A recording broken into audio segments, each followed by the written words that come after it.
నాకు ఒక scoop chocolate ice cream కావాలి మిస్టర్ ఐసీ. తప్పకుండా చాచా, నేను నీకు ఇంకో స్కూప్ కూడా ఇస్తాను. ఎందుకంటే త్వరలోనే నీ పుట్టినరోజు రాబోతుంది కదా.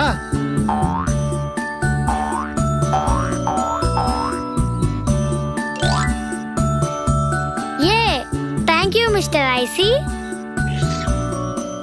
నాకొక స్కూప్ స్ట్రాబెరీ ఐస్ క్రీమ్ కావాలి ప్లీజ్ మిస్టర్ ఐసీ. తప్పకుండా చూచు, దీని మీద నీకు జీడిపప్పులు కూడా వేస్తాను. నీకోసం ఇవి నేను ఫ్రీగా వేశాను. Thanks mister Icy. నాకు వెనిలా కావాలి. మరి నాకేమో బబుల్ గమ్ కావాలి. తప్పకుండా చీకా, తప్పకుండా చీకు.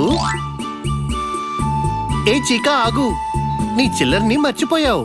ఊప్స్, నేను మర్చిపోయానా? Thanks mister IC. నా డబ్బులు తీసుకోండి మిస్టర్ ఐస్.